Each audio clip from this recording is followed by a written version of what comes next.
Q is one of those films like X, The Man with X-Ray Eyes, which has a confusing plethora of names. In the United States, it was first known as The Winged Serpent. Later, it was retitled Q, short for Quetzalcoatl, the Aztec god who was half reptile, half bird.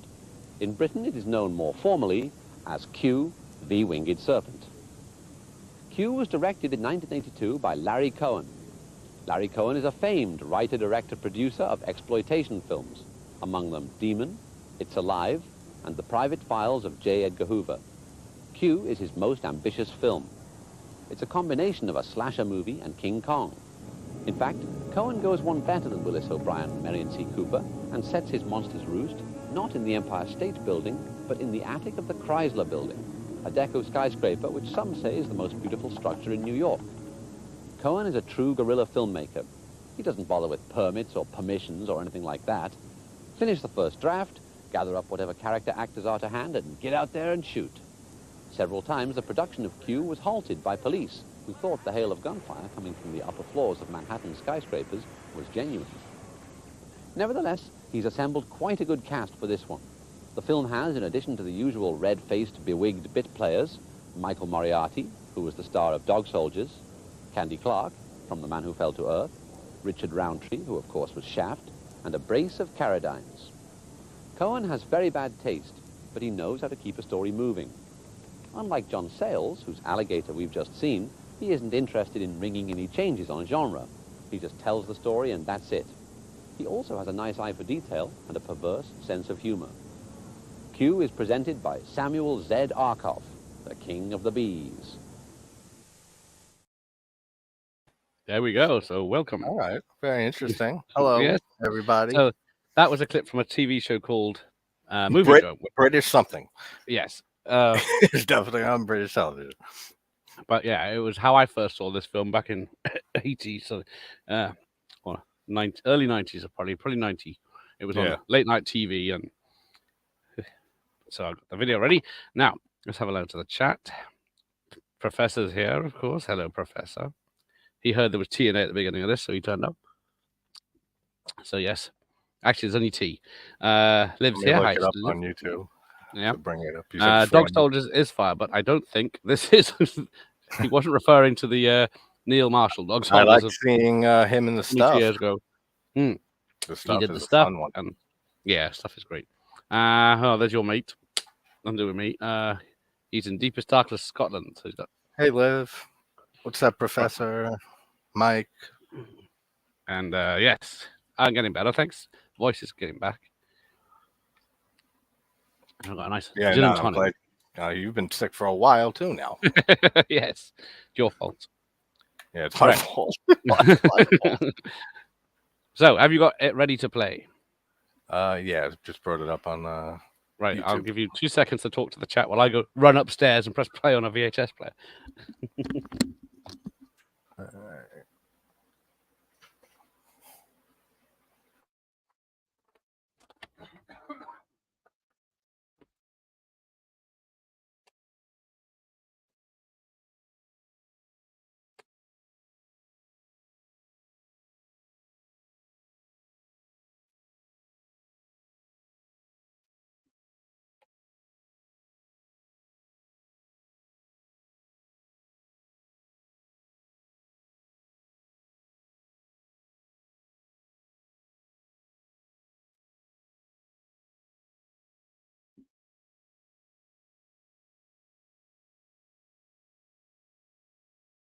I know where I'm watching it. It's on Shudder.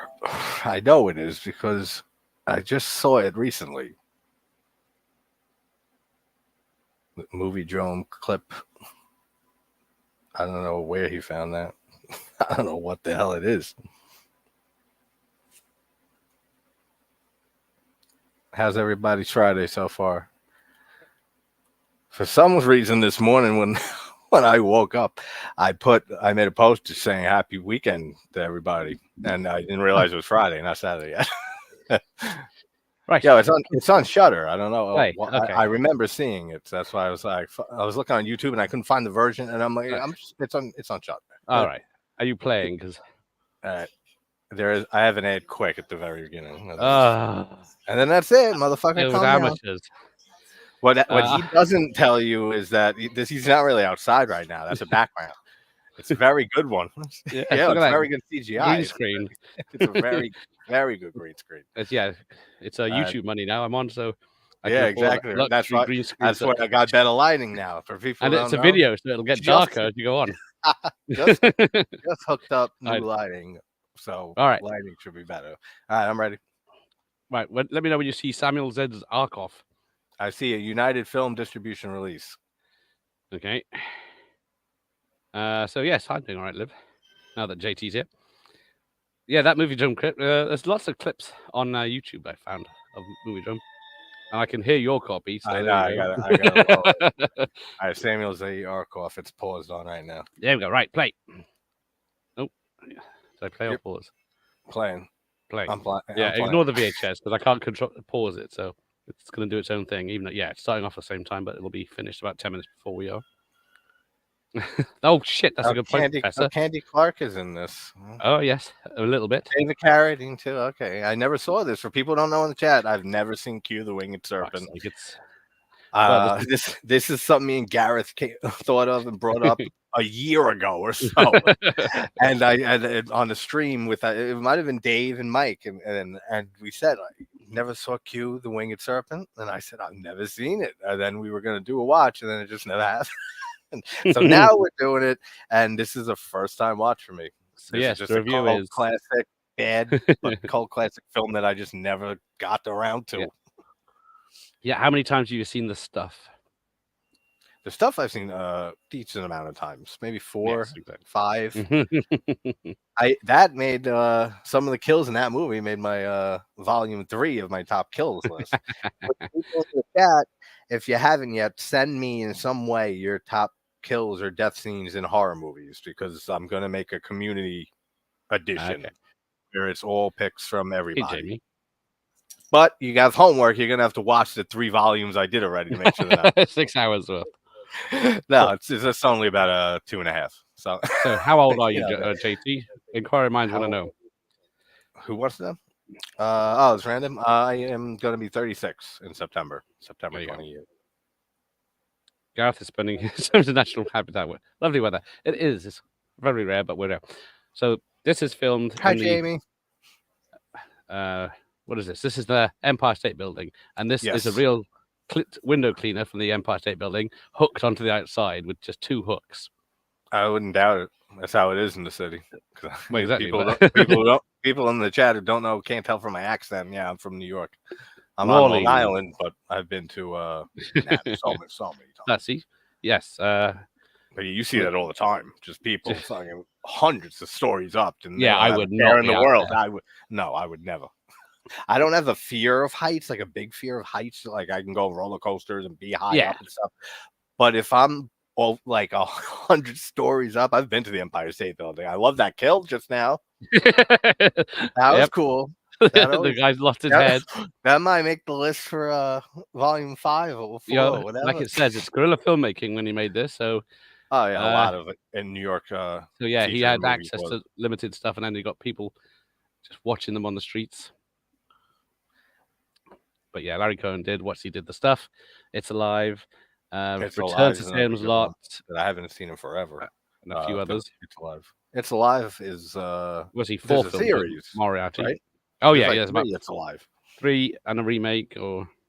Okay, I haven't seen that one in forever, but that's a fun, fetus. I don't think I've ever seen them. Kind of like The Suckling. That's one, another one, and Devil Fetus in a way. Extra is kind of like that. I love Extra. I had so much fun. I did a video on that earlier this year. I finally got around to it. I wanted to do the sequels because I never saw them. But I don't think I've seen them because they're hard to get. Yeah, I got to check them out eventually because I really love Extra. The few times I've seen it now, I really like it more and more every time. And the effects look fucking good. Like for a rip-off of Phantasm that Bob Shea wanted. Allegedly. But here's Moriarty. Yeah. So it's more his film than it is the Q's because he's doing this diamond heist. Okay. So half the story is about him. 12.5% cut. It's like it's like From Dusk Till Dawn. There's two halves mixed together. Yeah, that makes a lot of sense with the background. With the background stuff I've heard, that makes a lot of sense. For people who don't know, let Gareth explain it. What the serpent issue with this movie that they had. What serpent issue that they didn't have an idea for? The original story goes, Larry Cohen was working on I, the Jury, a police thriller. Oh, there's another gnarly death, or post-death. Guy's been skinned and left on a hotel bed. That looks cool too. Larry Cohen plays the photographer that's around here somewhere. Does he? But yeah, people are being skinned alive around the city as well. Skinned alive. Or skinned. Yeah, no, it is alive. You see it there. Yeah. That looks cool. That doesn't look bad. Yeah.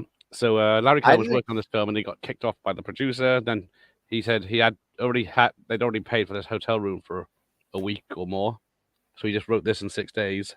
Called David Carradine up, who was a mate. They were in the army together, even though they didn't do any fighting, I don't think.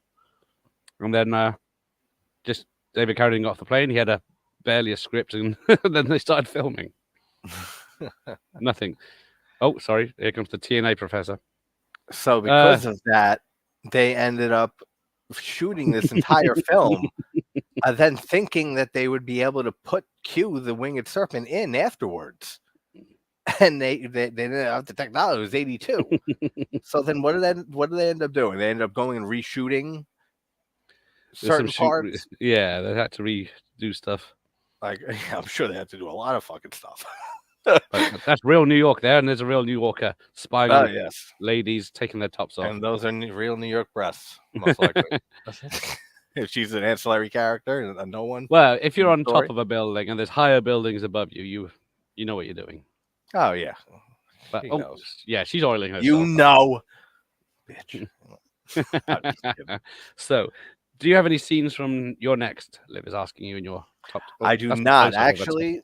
I was going to, because every volume of those I've done so far has had like 100+ kills. If I'm counting like every like mass kill too. Like if 5-6 people getting killed in one scene, then that's all a body count.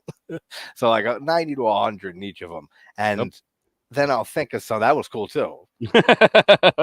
I always she reacted even though she couldn't hear him. Effects or like puppetry, anything like that will always grab my attention like immediately and take me off of the conversation I'm having. Yeah, they show the monster straight away here, so yeah, that was cool. I was just shooting on like that. They don't look bad. That looked pretty fucking good. It's a good puppet, and then stop motion later, and then blood falling from the skies. It's raining blood. It's raining red. It's raining red. Yeah, I love that line from Halloween 6. Mommy, it's raining sing red. The song. So I love you. Been hunting for years. The mighty Ice Lord sent me a copy of Blu-ray. That's nice. Nice. How is Wes? I haven't talked to him in a bit. I got a message. I haven't seen him before, because there's Terrence. He sent me this very nice tape, and then I think it might have been the one Wes paid the postage for. So bless him. Nice. Professor doesn't have a fear of heights. I don't have a fear for heights just falling from a high distance. It's a sudden stop, I'm afraid of. Yeah, well, Richard Roundtree gets some of that later. There, Mike. So yes, thank you, Terrence. Thumbs up. I'm only recently afraid of heights. I used to not be afraid at all. I was a flyer for cheerleading. Bloody hell! But older I get, I get vertigo in like GTA. If I do a massive jump or something, and the car falls. Yeah, no, that doesn't happen to me. But if I've been to the Empire State Building, I said, and when I went up there, if I'm that high up and I look down like right over the edge, that's fucking terrifying. I'm not like that. I'm terrified of, but I don't have like a fear of heights in general or anything. But I think anyone would be scared shitless at 100 stories up, leaning over, like looking over a railing. And especially Yeah, so hey, Michael Myers, it's the same for me. This is the first. Well, yes, it's free on YouTube, Michael Myers, if you want to catch up. So yeah, and Shudder. Moriarty is I love him. He wants to be a jazz piano player in a bar, and then as an actor, he came up with this thing on the spot, this music, and then the dog's reaction is real. Carradine. Wow, he's young. Yeah. Still cool, dude. The bartender looks familiar too. Who is that? I don't know. Hang on. He looks familiar. I feel like I've It's seen one of my him in favorite things. modern horrors is a couple of pretty fun kills. I had to ask. There you go. I keep This sucks for confusing you. Menace with the Strangers.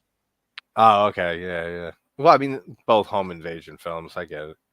Oh yeah, but Liv, to answer the rest of your question, I download like all the clips of the kills first, and then I edit them, and then I do a voiceover and stuff, and then I remember a few, and I might download them, and then I was like almost so done with the editing, I was like, I can't anymore, and I thought of your next, so it'll definitely be in the next volume for sure because that one has some great kills. Oh, yeah, sorry.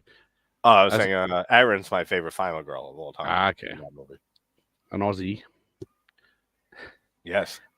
Yes. Larry Cohen delighted that I kicked the jury's ass at the box office. Yeah. So this made 6 times the amount of either jury. And no one remembers either jury, but since people don't remember this one either. Oh, hi, Ian. Yes, Mr. Stark. Excited to see this. Hey, yeah, we're only 10 minutes in. Only had 2 kills. And a snatch, right? No, she just showed her tits. No, I'm saying when you snatched her away. She's dead. You see it later. Yeah. But you saw the skin person too.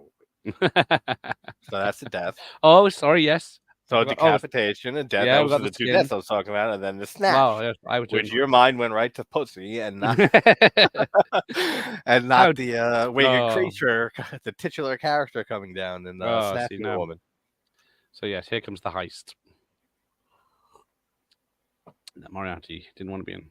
And it's just called Diamonds. Well, Neil Diamonds. That's there you go. That's funny. That was probably a real place. It's probably all shot in the city. They wouldn't spend money on making it fake. Yeah, no, this is all shot in the city. Yeah, unless there's certain scenes that they had to shoot on a set for some reason. I haven't seen it, but I don't know. No, I don't think they could afford sets because allegedly this was money made for $300,000, but it did make a few million.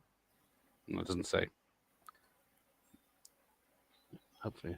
There might be. Ever notice it's some of the cheapest looking jewelry too? Whenever you see I've never had a movie for heist.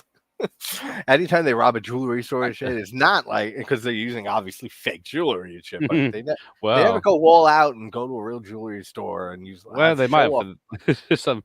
Well, I guess it's New York Lower Side. Oh yeah, my dad's friend used to work in the diamond district in Manhattan, like in the '80s. He used to get like, a lot of stones. Yeah. Taken out by a taxi cab.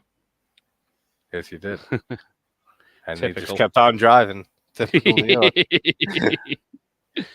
But you got to drive aggressively in New York. I don't know how it is over there by you, like in the UK. I would never go for a drive in New York. It's the first time it's on the wrong side of the road. You got well, that's one thing, yeah. But I mean, some people are like just worried to drive in New York City, and I don't blame them. But you gotta drive like if you're switching lanes and stuff, you're fucking switching lanes. You gotta commit, and you're committing, and that's it. If you got to get in front of somebody, you start creeping up in front of them. Fuck you, like that's how you gotta drive. If not, you'll get in an accident or you'll get honked at by a million people.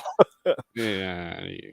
So this was released in America October 29th, 1982. So it's a Halloween film. Okay.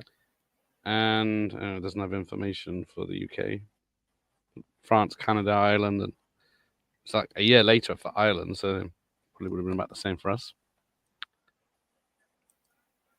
But it does look like a TV movie because it's not that polished. See, Grant first on this is a portable telly on holiday in a caravan park with my mum and dad in the late 80s. I was enthralled. I was allowed to stay up till the end. Yeah, it was probably on late night in the UK. I don't remember any early evening shows. It was more like a midnight movie, this one. I cannot sing the praises of JT enough. Hang on, how much you paid the professor? What's from a musician? I just responded in the comments. Thank you. If you don't follow him or sub to him because he makes good stuff, Gareth is okay too, I guess. For fuck's sake, Professor. He's even thank you so much, Professor. In my chat, not anyone who's not subscribed, Professor as well, subscribe because he is just hysterical and creative as can be. Just alone with this whole shtick. I've known him and been very good friends with him through this community for what, a year and a half maybe or so. I still don't know his name, and I still don't know what he fucking looks like. Someone lend me his girlfriend. Yeah. It's just his awesome shtick. I remember when he first found my channel, Professor. I remember when you first found my channel and you were in the premieres, like the first few premieres you were in, and I asked you what your name was.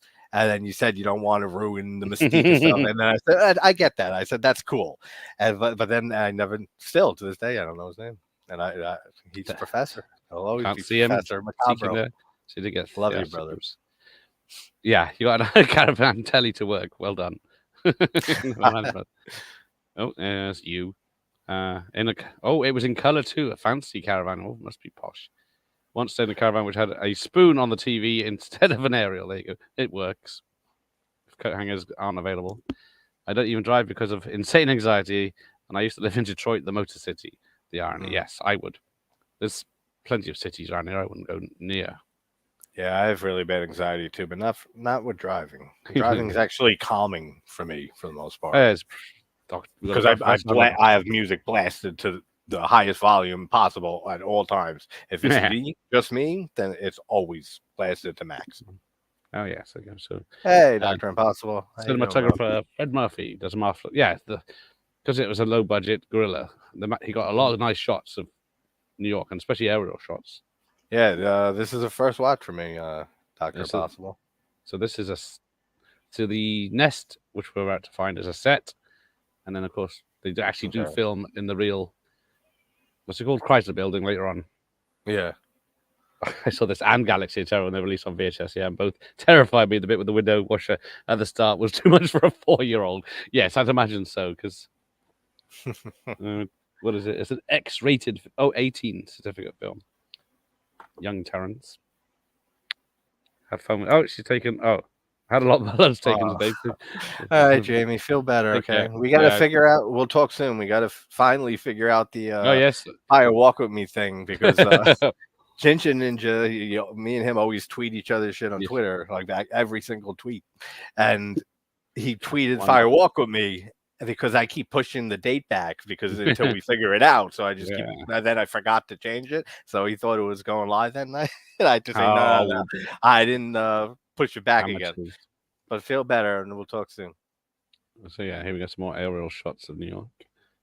Moriarty. Oh, I can imagine a professor in Mexico Never City. York, but, oh man, I've been to Mexico. I've been to Mexico, but Cancun, not to Mexico City. Party time, is it? It was party time. Spring break. This is like 15 years ago. Not spring break, but it was party time. For the spring break ladies. For the fish fan. Party time. Yeah. Party time. Right. I've heard of this baby reindeer, but I don't know anything about it. But apparently it's based on a true story that's outing people. I've heard of it. He's not the first person to mention it, Terrence. I gotta check it out for sure. That, and I still gotta watch the Quiet on Set one with the whole Nickelodeon thing. Even though I made some dark ass joke recently about it in my fake trailer for Abigail 2, Hocus Pocus Suspiriorum. Luckily, a lot of these things about true stories go right over my head. I don't know the facts. I like the egg. I like the big egg. It's a pretty good. Cool. That's where half the budget went, probably. That reminds me of like Dark Souls 3, the DLC. You touch an egg, it cracks a little, and it goes away. I do have. It doesn't crack. I got some insect repellents. I got some citronella candles, but they're at the bottom. I forgot to buy a new one today, so hopefully I'll be all right. I got my fire going. I think smoke deters them. Yeah, that's CGI fire too. That's just off screen. It's going, and you're dimming the lighting on the background. And the color palette. Yeah, exactly. All of that until I see like something fly from the back of the screen and hit you in the back of the head. Then I'll believe that's outside. Well, we're gonna have cats, foxes, bats. That's really nice and really, really beautiful out there. It's all fake. It's all fake. It's all trees. Right, so here's Moriarty. That's too funny. Yeah, it's not for everyone, I guess. Would rather watch Ishtar on a never-ending loop than anything on Netflix. See, Good or bad? I agree with most of that. The horror selection is mostly terrible on Netflix, except for every now and then when they add something, like when they added The Thing, which is my favorite movie, or they added the Nightmare series recently. But I always say the one thing that Netflix is great at, and I'll always praise them and thank them for, is distributing a lot of foreign, like Asian horror, like especially Japanese horror, Indonesian horror, especially Thai horror, Korean horror, like stuff that not a lot of people watch. But if you're not into that type, if you want to get into that type of stuff, watch some of the stuff on Netflix, like the Indonesian horror movies. There's some great stuff. Rocky Soroya, the doll films, and Kuntilanak or whatever it's pronounced. I can't pronounce half of the fucking things in those movies, but the doll movies especially the Doll 2 and Sabrina. If anyone hasn't seen them and wants to restore a little faith in Netflix for what they do for foreign movies, check out Soroya's The Doll 2 and Sabrina in that order. The Doll one's good, but it's a little too much of a Conjuring Annabelle ripoff. Like these are like two direct scenes that look exactly like scenes from The Conjuring, but Doll 2 is like when it really starts getting more original, and they are brutal movies. Like the third acts are the acts you wish you'd get in the Conjuring films, where there are stakes and people can die, and it's great. Check them out. Yeah, here we go. Next, we got him climbing up. This is a good one. Yeah, he's missing. Someone's stolen his sandwiches. Yeah, and Moriarty's running, but he's leaving the building. Oh yeah, because the VHS is ahead. So yeah, stupid VHS. By a second, I like the pigeons. Yeah, the pigeons. Bones clean. I fancied ribs a minute ago. I don't know. I haven't looked it up, but this film's story an original idea, or do they copy that idea for the Winged Serpent living on top of the Chrysler building from someone else? I think Larry said he was in a hotel looking for ideas because he just got sacked from his last job, and he saw the Chrysler building and thought how beautiful it was and how the top bit was unused, because I think he got a tour of it. Oh, okay. And it gave him the idea so he could nest in there. We got Scottish Geek Guy. What's up, Scott? So I'm watching this on Netflix about Ghost Mystery Tales. It's pretty good. And Trash Picture Show. What's up, Trash? Johnny. I will highlight. I'm streaming to my channel too, so we're co-hosts. That's why I'm fucking cutting in as much as I am. We're co-hosts. You do that, right? You know what? Yeah, go ahead, and then I have to propose something. I love your start to the challenge. Married. On some popular, they go hand in hand. There you go. Oh, see, Wild Guys are on your channel. Where's the last minute one? We have to start doing. You want to start doing the horror news thing again? Now that we absolutely have. No. Okay. Now I'm saying no, that we could record it and then premiere it instead of doing it live, like we didn't think of, like idiots. And I was doing it at 4 a.m, and then you're wondering why I'm not up sometimes. Would you want to maybe do that sometime soon? I'll get a code. Yeah, think about it. Let me know. If not, I got enough shit. Turn up for the recordings. Bloody I'll turn up for the recordings. We're not going to record at 4 a.m. Oh, there goes. There's a shot of the shadow that no one in New York seems to notice until bits fall from the sky. Oh, but I'll get to the bottom. New Yorkers don't look up, do they? So yes, hello, Scottish Geek Guy. No. And hello, Marty. Oh, he's on my channel. And yeah, hey, Marty. I cancelled. Yeah, it mixes them together, right? Because I never use it. I only watch it for Sports on the Philadelphia reboot. Ian just says something I would agree with, just for the New York setting, and they're both on iconic 70s, buildings. Yeah, 70s King Kong. Yeah. Well, this year does have a similar story. Hope you're having a good Friday, Ian. About my weekend. I like this beak. This is like ancient tribal mask that this woman's got on. Yeah. Oh, that's cool too. Skin rip. Cutting into the guy's skin. It's quite effective. So I mean, I was saying before we went live, I said, for 82, or right when we did, I don't remember. For 82, which I consider probably the best year for effects work, with The Thing, with American Werewolf was 81. So 81 and 82, like that 1 year span. Yeah. The Howling, it goes on and on. The Beast Within. So there's so much good effects work So, but knowing the backstory of this and with the serpent, what they had to do and how cheap, and that is a Cohen film, I wasn't expecting it to be as good as it is. It's not amazing, but as good as it is with the practical effects. Yes, you wild eyes. But yeah, there's a lot of different effects in this one, so I don't know how they pulled it off. So unfortunately, what happened to LMA due to Ishtar going way over budget. It's a fun movie. The critics just hate when things get expensive. Yeah, it's the first thing they pick on, isn't it? When a movie's over budget. Yeah, that's true. David Allen and Randall Wim Cook done some awesome stop motion. But yes, thank you, March. I've forgotten the name of the guys. So yeah, even if it's a small amount of screen time we get, yeah, but it's all at the end mostly because I think it's puppets. Yeah, for the early attacks. That's because I've seen a few clips, like I said, from this, probably in a countdown. It was on the Shudder countdown, 101 scariest movie moments, maybe something like that. And they show you a few clips of Q, and then that's where they explain the backstory and stuff. And that's where I heard about it. And then it reminded me of you when we said that I never saw this a year ago, and that's where I got the backstory for it. And I said, okay, this makes sense, but it looked all right. Like, it didn't look terrible for the mistake they made, like filming all this first. Yeah. Dragon Slayer. That's a good one. I haven't seen that in forever. I don't remember. No, I can't remember that. Yeah, so it is. It is in '82. Ishtar was like a road to movie pop-up, yes, without being Crosby without entertainment. Or Franz's favorite film. You better watch yourself. That's great.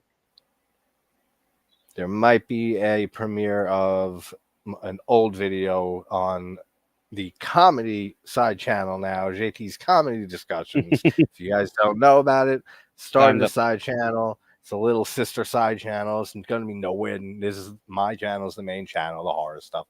You need a break every now and then. Like, that's one thing, Gareth, that I always commend you for, stuff that you do all different genres, and every single day you mix it up. And I can watch horror every day of my life, and I usually do. But sometimes you just get in the mood for comedy, and that's my other big love. So it'll be like a once or twice a week, maybe like a short video or something like that, or a full discussion once a week. I'm going to try to maybe get interviews with people from comedy films and shows instead of, like the horror interviews. It's going to be just like the horror channel, the main channel, just change the title exactly how I changed the title to comedy, and that's exactly what it is and what you can expect from it. I love a good a watch party here and there, stuff for some movie or etc. Yeah, that was David Carradine's real wife on the bed. Yeah, it's Carradine, but before his accident. You Brits. Dave Allen worked on this. Yes, stand-up Irish comedian Dave Allen did the stop motion effects. Oh yeah, that's right. You said that. I am in England. My YouTube name is a riddle. Then, any clue? Yeah, Johnny. Gareth here is a very, very good friend of mine, and one of the first people, along with Dave and Mike, that I met when I started, and welcomed me into the community. Did we? This dickhead over time, became a dickhead. Me and Mike and Dave were chatting, and then suddenly JT would be in there. I'll never forget it. I remember vividly the first two things that you ever shared out of mine. It was the Sleepaway Camp 2 Unhappy Campers, because you were about to watch it.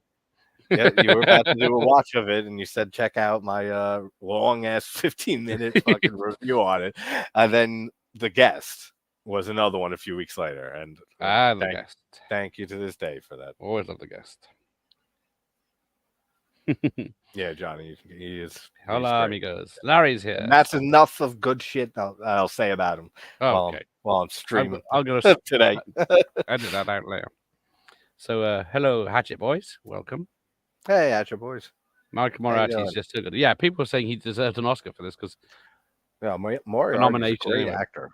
The stuff. Whatever says, the rest of the film is shit, but he's going for gold in it. It sucks when that happens in movies. When you got a great performance, but the movie is terrible in every single way.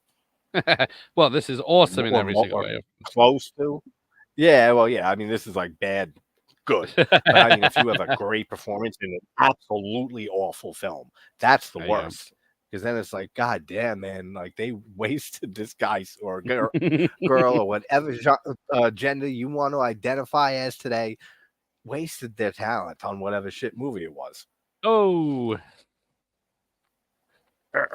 Just like she's my favorite singer of all time. There you go, Kim Wilde. Can't go wrong with her. Not that JT knows who she is. Wait, what? I wasn't paying attention. Steve Guttenberg interview pending. I was looking at something. He won't reply to me, so no, unless it's on JT My Game. Everyone knows G. Gareth is the glue that holds the lunar scientific assignment together.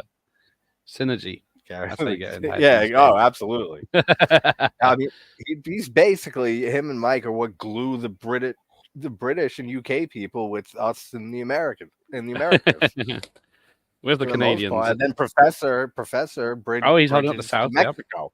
He bridges it to Mexico. I mean, so it's pretty much like a drug smuggle train path. Well, now that goes figuratively, of course. I can't speak to Gareth, but figuratively, that goes from the UK for you guys to America with all of us to Mexico with Professor, and then sorry, I'm getting my wood out. So on and so on. Yes, Ishtar. I still can't get into that film. There's a couple of times I've seen it. Q is a fun movie, yes. Yeah, I've never seen it, Johnny. No excuses. Ishtar and Inchon are two movies I'm hunting for on DVD. I don't think they got one because. Oh, and an Ilsa movie, bloody hell. Yeah, they're going to be rare ones. Now, is that Candy Clark who's his girlfriend? Yeah, right. I don't know much about her. Yes. I'll just look for some nudes. There you go. I've never seen this movie. I always wanted to watch it. Yes, it's on YouTube and was it Tubi? You got to specify that you were talking about Moriarty, though, because I don't believe you're talking to her. Oh, you want Gutenberg? All right, I'll keep trying. That was delayed. Yeah. Yeah. Kim Wilde. Ilsa the Wicked Warden. Yes, she is. Gutenberg, Mahoney. Yes, him. We got Larry, the horror cat dad in the house. What's up, Larry? Yeah. I used to not like it. I watched it a few years back and had a good time. I don't see it as anything more than a goofy comedy with some terrible but catchy songs. Indeed. Oh, there you go. Awesome description, JT. The Big Farmer is the biggest cartel in the world. Oh, now we're getting on something. Oh, 100%. Yes, get my wood out, Larry. Look away, look away. We're 18 Magic Mike in this one. Monetize and shit. I don't. All right, take care, one guys. Hey, Alphabet Cat. Oops. You know, ready for what? Take care, man. It was mentioned the last one, I guess. So this now, I think, is it this guy? Is that where you are? The guy getting cut again? That looks really good too, though. Yeah, the guy from earlier, Larry Cohen's brother, I think. The guy in the bar. It might be him later. From earlier, right? Yeah, it's either him or the one later. That's Larry Cohen's brother. Okay.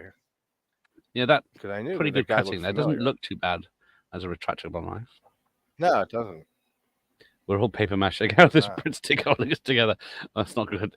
The print stick's not good. So yeah, Richard Roundtree's completely wasted in this. Oh yeah. I mean, a lot of stuff has been wasted in this movie. But it's fun. Here we go. There's another corpse.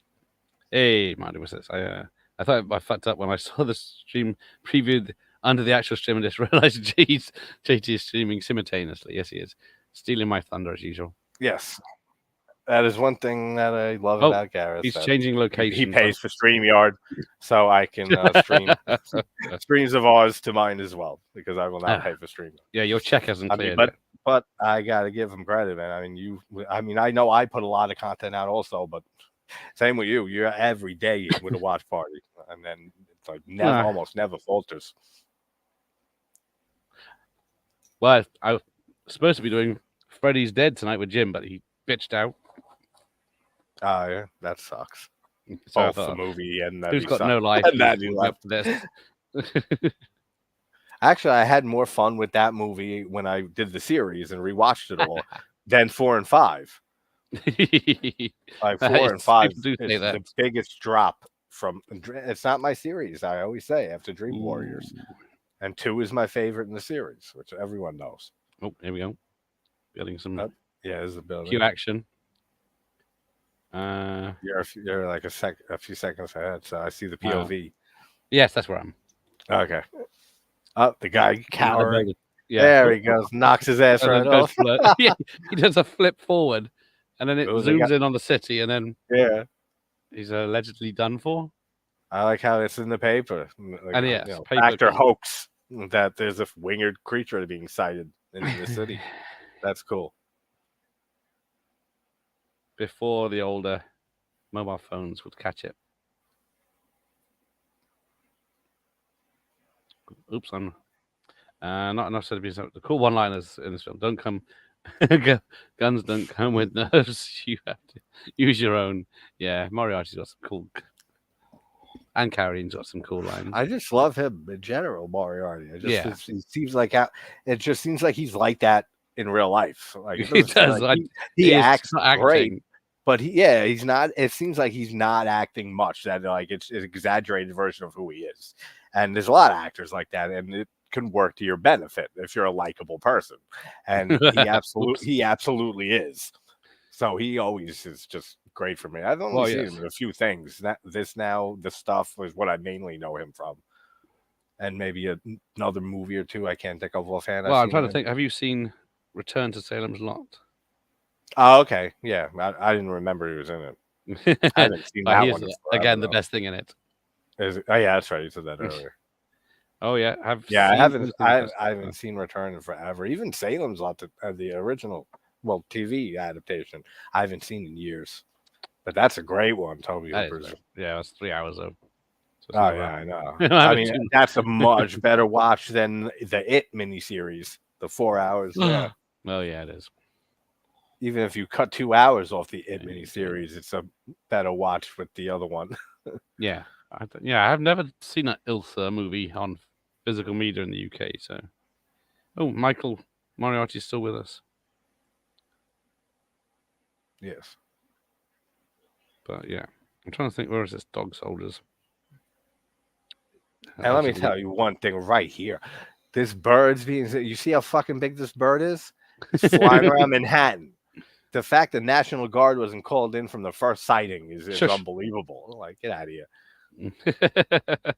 It's not like a crazy person said, like, oh, look, I saw a Mothman, or like whether it exists or not. We don't know, because a year ago, I never finished like the 5th episode of that documentary. But they've seen this big ass creature. Like, cops are on every other block in Manhattan. There's been a lot of sightings.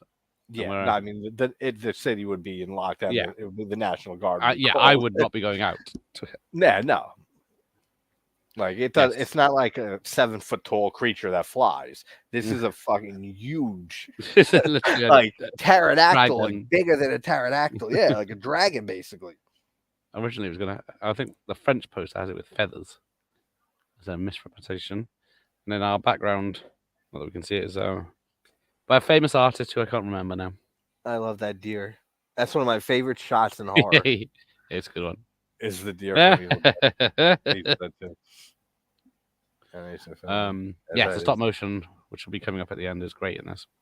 I really enjoy some stop motion in films. Evil Dead is an example of that. Yeah, and the ballerina in the second one. That's great stop motion. Which actually Tom Savini was shown the disintegration scene by Sam and Talbert. And Savini was in Manhattan for the screening of Maniac in 1980, and Robert Tappert and Sam Raimi were upstairs, like right near where the cinema was, and they're working on the disintegration scene. And then when the place let out and they knew who Savini was, they went up to him and they said, we're working on this movie, working on this effect and stuff, and he went up and checked it out, and he thought it looked really cool. I've always thought that was a really interesting story. Yeah. So yes, I would want, if you could market that deer head, because they had those silly Billy Bass fucking toys in the 90s, didn't they? And then why couldn't they just make a deer that laughs at you? I know. I love that effect.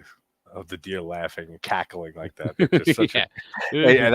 and that whole scene, how it's exactly, with the lamp going up and down and stuff. The chaos that starts, like with the deer cackling, and that starts all the chaos. It's great. Yeah, Freddy's Dead was the first Elm Street film I saw in the cinema, and I saw it in 3D because I'm so cool. I mean, why wouldn't you see it in 3D? So that's how I'm going to watch it next 3D weekend. movie. When you want to go to a cinema, you watch it in 3D. Joe's here. Hello, Joe. Hey, Joe. How you doing, buddy? They have the one of the creature I want P. Rich. Okay. Good to hear, Larry. I'm doing fine. So, Hatchet, what is it? Saying practical effects are now becoming like stop motion, where Hollywood doesn't dare use them anymore. That is very true. Yep, it is. And we nearly had stop motion Jurassic Park. Yep. Help. My sister. If anyone is big on like, which I am, on practical effects, visual effects, and stuff like that, and doesn't care for CGI unless you have to use it or if it's done very well, check out. I just did an interview with Kill Josh Petrino, who's done the visual effects for Terrifier 2, Hatchet 2 and 3, Wrath of Becky, Chrome Skull, 8 to Rust 2. He had a lot of great stuff to say about being a visual effect artist. He's not making films. He's not making the practical effects, but he does the visual effects. They remove all stuff and make the scene look the way it does. Yeah. And there's some great stuff that he was talking about regarding CGI, and then going on about Jurassic Park, which he was saying it's probably one of the greatest examples of all of that. And I say the same thing. I mean, you look at Jurassic Park, it still holds up today, unless you're really looking to nitpick the CGI. Well, yeah, because they say it holds up because the CGI, they had the practical models that they made. Because they blended everything. They blended the stop motion. They use stop motion. They use animatronics. They use robots. They use practical effects. They use CGI, green screens, and the perfect blend. It's so overused today. But that movie, you go back and look at it, Jurassic Park holds up for the most part, unless you're really trying to critique it and look for it. Just seems this is a dome. We're under the needle, he says. That's right over there. So yeah, says he's hid the jewels in there. Oh, my sister is running. It definitely does feel like two movies like thrown together. Yeah, there is like a dragon movie, a flying dragon movie, and like a heist hour film of Michael Moriarty. Yeah. And it's not. I can't even say heist film because you see nothing of a heist. No, you saw him. But the story revolves around it. But yeah, you're right. You hear some gunshots in the shop. He walks out with the bag, loses the bag, and then two gangsters come after him, and he feeds them to the monster. If giant monster would pop up, start rampaging through a big city. Yeah, I think modern people will run away and start screaming, screaming the attack on their phones for views. Yeah, and then get picked up. I'm Scarface, yeah. I can't bring my. Oh, here we go. He's showing off. I can't. This is when I did my Scarface watch along video. Yeah, I can't bring myself to watch Return to Stone Dark. The original one is one of my faves. Yeah. Yeah, the sequel has nothing to do with anything in the first film. It's not. I don't remember it at all. Like I said, it's not. I've seen it loads of times. It's not an adaptation of Jerusalem's Lot. No, the follow-up short story that King wrote. It's just if the vampires had taken over. Okay, yeah, that's what I thought. Joe's been good. Yeah, when I did that Scarface thing, I didn't realize when I kept switching the backgrounds for the movie, and I didn't realize how perfect it looked. And I'm sitting in the chair. There's a bunch of blow around me. Just a Saturday night in JT's house. Yes, Michael Moriarty is the guy from maybe that. like 15 years ago, maybe. Facts, Professor. There you go. Surprised there hasn't been a doc about Putnam being the head of studio. Was like the Times United for Hollywood. Yeah, I remember Putnam as the head of the studio. Good. Don't forget that, everyone. The world is yours. You can do anything you want. Yeah, English. Oh, yeah, English in New York with John Hurt. Oh, there you go. So get Shadow. Get him. There he goes. Shadow's attacking. Eat him. What's he saying now? I think. The eating sounds really cool. Yeah. Like the sound design of it. Like it's effective, the sounds they use. Big ass dragon look things flying around. Perfectly normal, exactly. Who looks up these days? Except me when there's bats and noises in the back of the garden. We have lots of big birds here in the UK, yes. And speaking of big birds, that was and my the show, flying ones. You got Owlman too, like the UK version of the Mothman. Oh, Bill Crosby's London Part 6. Yeah, that is bad. That was around. That was advertised so much. All right, Joe. Take care, buddy. Take care. Oh, here we go. Here's some more TNA, I think, or just bikinis. Because Ghost Dad's Now, terrible. Let me ask you, since you asked earlier about like my music covers with claims or copyright, have you ever gotten issues with the TV, with the camera just showing the TV? Once. Oh, twice actually. Back in the old days. Okay. Strikes or claims? One was a strike, and one was a claim. About an hour into the show. Oh, and it got shut down. I was being brave and moved the telly closer. Okay, so just having it that far in the background is what does it. Is what makes it. Yeah, the other one was Lethal Weapon 2 because there was a lot of close-ups of Mel Gibson's face. All right. How many strikes have you gotten in your channel history? 3 is yeah, me too. I got 30 days left on that one thing, and coincidentally, 2 of them, the first and this one, were both for the fucking music to A Clockwork Orange. Yeah, bastards. Both of them. And Keith, my agoraphobe, my friend, he got a strike for the music to the same movie, like 2 days within the same 1-2 days that I did this last one, which is insane. And because the first time, this was like 6 months into my channel, I did a little short audio note thing, and I forgot to mute the movie, and it started. The music was there, so they hit me with it. So I said, "All right, my fault, whatever." After 90 days in copyright school, that bullshit. Yeah, I hate it. It's the worst, man. It's so long. You got so much time to put in. You don't know if those answers are tricks or not. But then, whatever, it goes away.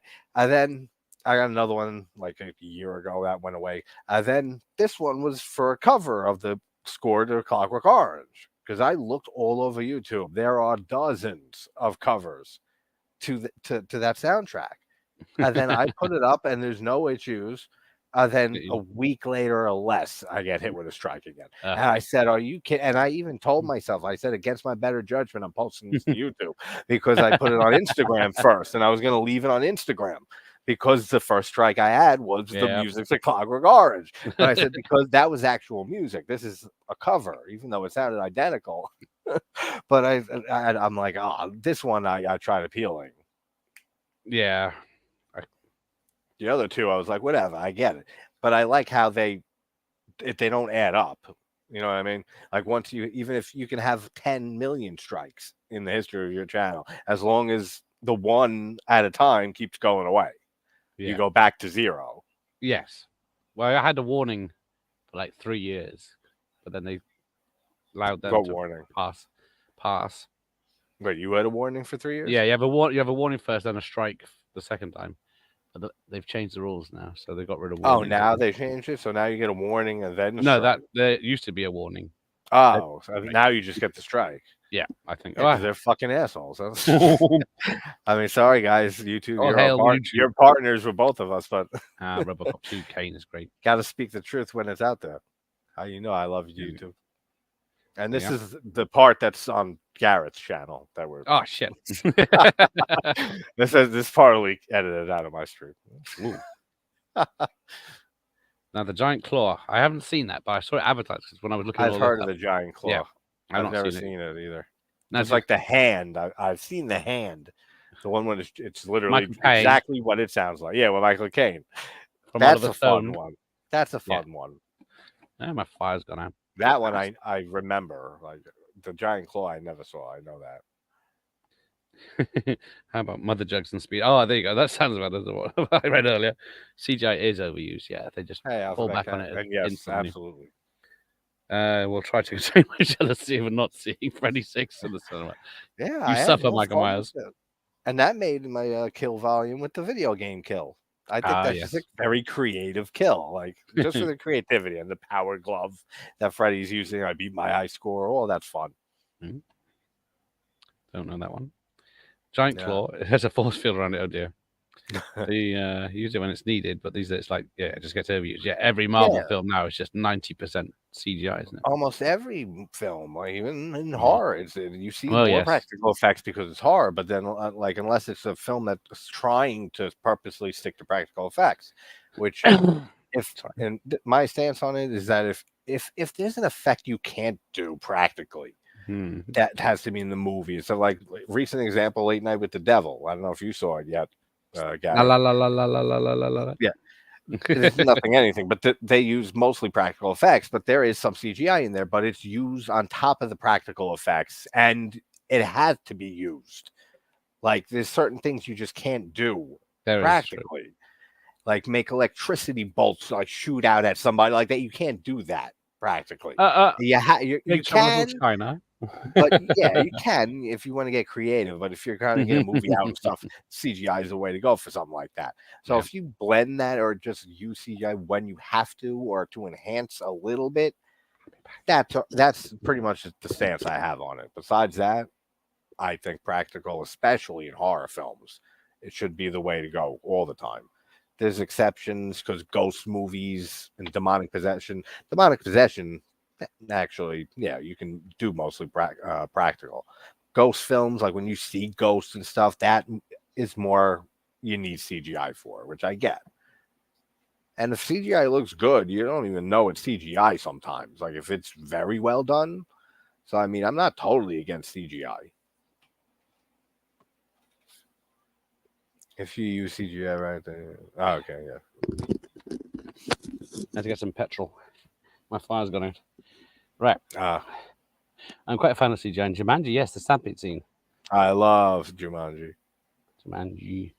It's a police procedural and a monster film. Yes, and that was a good example because that holds up very well too. His team, yeah. Thanks. Mm-hmm. No, I don't want to see Doctor. I don't want. No, I do. I can't read now. You said. That's funny. Okay. Oh, Breaking In's good. Yes, Pumpkinhead Predator family. Yeah. Dude, Pumpkinhead is the way it is and so good, and because of the practical effects and the way that it's shot and everything, because Stan Winston directed it also. Yeah, so he knows where to stick a camera for the best. So he knows, exactly. He knows exactly how to film his effects and the puppetry and everything. So, I mean, Pumpkinhead is really a wonder to watch, which I've been in a mood to rewatch it again and do a video on it. So people keep bringing it up, so now maybe I'll finally do it. See if you can guess what the name it was called in Britain, but it wasn't Pumpkinhead. What, Pumpkinhead? Yeah. Oh, what was it? Night of the Demon, I think it's called. Something like that. Night of the Demon. Night of the Demon is a movie about a Bigfoot who rips a guy's dick off at the very beginning. It's like a slasher Bigfoot movie. But that's a different movie. That's the American version. American name.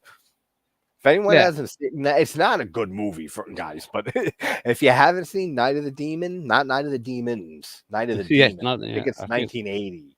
It's like a slasher film, but it's Bigfoot. And there's some good kills and practical effects. He rips this dude's dick right off at the very beginning. It's not a good movie. Like, it's so low budget. But if you ever get a chance and have nothing to watch, it's worth just checking out once.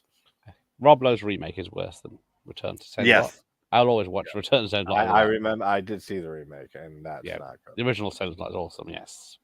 Especially the extended version. Pretty sure. Yeah. I saw. I don't know. Bloody Wendigos. Since it was so long ago that I saw the original Salem's Lot, I'm not sure if it was an extended. I saw it originally when it was on TV. So okay. So yeah, scared the shit out of me. The kid at the window. I was just gonna say that's the most iconic shot. I think that might have been like the halfway point before it cut to continue tomorrow night. I thought, cheers for that. I'm sleeping now, mate. The moon's out. Yes, it is. Bloody Wendigos. Want to mess with them? What do you do now? You lowered the contrast all the way down and shit. So yeah. Dark? Yeah, not that. Full expense. Oh, I got 3. There you go. Well, if I get in trouble for showing the spicy back cover of that VHS one time, yeah, that was a full porno that I did accidentally show on YouTube. The funny thing is that, and I remember that. That's fucking hysterical. The funny thing is that they care so much about some music and stuff like that, that if anything, you're promoting it by using it. And especially in the ways that a lot of us that are creators that use it or use clips is in a creative way for discussion purposes or to comment on it or to compare it or anything like that or a cover of it. So it's promotion for these people. But when you get to, that's why there's certain studios and directors and artists and stuff that are super hard on it. They don't give a fuck. They don't need your promotion. They're Led Zeppelin or they're Ozzy Osbourne. Like, you know what I mean? Like, they don't need that. They don't care. And that's why they're instant. AC/DC are a bad one as well. Yeah, AC/DC, the Eagles, like those are all very, very ones that you'll get stricken. Not stricken immediately because I have a few Zeppelin covers up. On the channel. They're claimed for sure, but okay, because they were covers. I don't know if I had the music playing in the background, like it was just an actual cover. That's probably why. Hey, Matt. Watch me get I hit got with 3 strikes, strike. but I'm not out. I'm still here. Nice. Yeah, but they were separate, Hatcher, right? That's what we were talking about a bit ago. Yeah. Oh yeah, it has to be. Me and him have both had 3, and I've been coming up. I'll be coming up on 2 years at the end of this month on the channel. It'll be 2 years of the channel, and I've had 3 in the 2 years. And then the 90 days wear off, and then like 7 months went by, and then another one wears off, and then just like 40 days ago, I got one. Yeah, I can. Isabella Argini getting pumped by a creature. Yeah, Possession is so underrated. Still, it's had such a big like resurgence and like and people looking back at it and checking it out for the first time, and it is such a disturbing movie. But it's I think it's one of the greatest like relationship hell horror movies. Hey, Sean, what's up, buddy? Yeah, it's in a chart. And the effects are great. I'm doing at the moment. Saw a movie where they use CGI blood for people coming out of people's mouth. How hard is it? Exactly. Blood capsules. Yeah. That's a mess with blood capsules. That's the problem. That's what a few mentioned earlier. Stuff like if you know, like if you have to use CGI or whatever. But that's the thing. Like stuff like that, and it's like Jeepers Creepers Reborn. There is so much green screen in that movie that they had a scene with a guy pissing in the woods. He's in front of a green screen. The woods are CGI and green screen. Dude, are you serious? The cheapest place ever to film is the woods. Yeah, I could do it. Fake it back in. Why? Yeah, you're doing it now. Oh, why would they do that? Yeah, go ahead. Yeah, exactly. There you go. Like that's all it takes. And yet they put him in. They had a green screen for the woods in Jeepers Creepers Reborn. That's how bad that is. There is no excuse for that. Like, I don't care what your budget is. I don't care if you got a day to make a movie and put it out the next day. There is no excuse. That's it. Sorry, it's Vengeance the Demon, not Night of the Demon. Okay, that makes a lot more sense. I was trying to think because what is it? Slumber Party Massacre is Slumber Party Murders in the UK. Thank you, Michael Myers. I think I've heard that actually. Okay, yeah. All 3 of them though. Slumber. Are they? Well, it's like Nightmare Vacation and Sleepaway Camp. When they came out on VHS, Nightmare Vacation. In the 80s, they were all renamed, and then when they became more films, they had to rename them when they came out on DVD. I mean, it's not as bad as having like movies, foreign films and stuff that have a million different titles. The like the Italian stuff and some Asian stuff and stuff, you know, movies like that. Yeah, because then it's so hard to fucking keep track of those movies. And those terrible Italian films. Yeah, it was terrible. Yeah, he is not. Gareth is not a fan of Italian horror. Italian and horror can't be in the same sentence. A huge Italian horror fan, as most of you who know me know. You didn't like The Beyond? Are you fucking serious? That's like in my top 10 films of all time. You watched it with Al, right? Yes. I saw it twice in 24 hours. Oh man, how do you not love that film? How do you Quite not love the gore in it too? The woman throwing up her entire insides, how it lingers on it for so long. That's so Fulci. He does that in everything, and the visual imagery of Father Thomas and the the only disappearing good one is Jess zombies. Franco. All of it. Christopher George in City of the Living Dead. You got Christopher Not in a good George. way. And I know I just mentioned shit from City of the Living Dead, not the Beyond. I always fucking throw them together because they're both masterpieces. Same with the House by the Cemetery. You never saw that one, right? With Bob, the infamous I kid can't remember. I've probably seen it back in the day. The kid that we always hate on. Me and Dave used to hate on Oh, all yeah. the time. Bob, the blonde Cinema little snob. kid. Yeah, he hates him too. Yeah, He's in we like all 3 do. films. Yep. He's in two. I think that I recall. He could be in a Fulci film I didn't see. He might, But, it might be a different he's in character. Manhattan. He's in Manhattan Baby also by Fulci. Ah, yeah. So he's in 2 Fulci films that I know of, and he's all that. Just his face, you want to punch, and just like Danny Torrance from the miniseries of The Shining. Oh yes. You want to punch him too, just like Sam, the kid from the Babadook. But the voice of the dubbing of this kid, Bob, is the word. I got a short Bob on my computer. I put it in every now whenever he comes up, and it's him getting his face cheaply put on a clip of Austin Powers punting mini me across the screen, and I have to use it whenever I can because Bob has to get his ass kicked. I wonder if he knows the joke on him, if he even is alive or around or he's anything. probably in his 50s or 60s now, isn't he? So yeah, I mean, he could have down. died at 30 of some tragic thing. You never know. Hopefully, he's all right. That's a plane. That's all right. So yeah, I accidentally saw Night of the Demon, the 1980 Bigfoot horror, and said, okay, instead of Labyrinth. Nice. Yeah, I don't. I so don't know somebody about seen Possession because I it's like love an Italian Possession. film. It's long and boring. So I love Possession. Long and boring. Was the P CGI in there? No, actually, the P, you don't see it. I don't think. I don't remember. But there's even this. When I say there's a lot of green screen. Jack Frost. It's in Reborn. Clips. You haven't seen the whole movie of Reborn? No, luckily I saw. Or yeah, you are lucky. Jeepers Creepers 3. Did you see 3? Because that one. I did see too. 3 where they is in the hand or something. Yeah, what the fuck was all of that? But yeah. That movie is terrible. Terrible. I had a rant on that meltdown too when I reviewed it. But I don't know which is worse, Reborn or 3. Maybe 3 is worse than Reborn a bit, but they're both awful. But the CGI amount in 3, it's nowhere, and there's a ton, is nowhere near Reborn. Besides that woods thing and a million other scenes, at the end, like cops show up. The cops' cars are a green screen in the background. I'm not fucking making this up. It's all green screen. Hey, Snowman. They couldn't get 2 cop cars to pull up behind the main characters on a street. Are you serious? People like that should not be making movies. Well, when you see that, was it the Womp Stomp films making their Jason? Yeah, films, they got everything on practical, and there's cars, there's real cars. Yeah, it's crazy. I don't know. Maybe it's just because of how I am and how I nitpick the shit out of stuff and how I overanalyze. It's just how I am. Maybe it's just that, but it's just I see that. And if I was making a movie, there's no fucking way I would let stuff like that happen or go into my movie if I had control over it. It's not possible. Oh, see, doesn't like Suspiria because it's not horror. Yeah, you don't like. How do you feel? A music video. It's a music I like video. I like the old one better than the new one.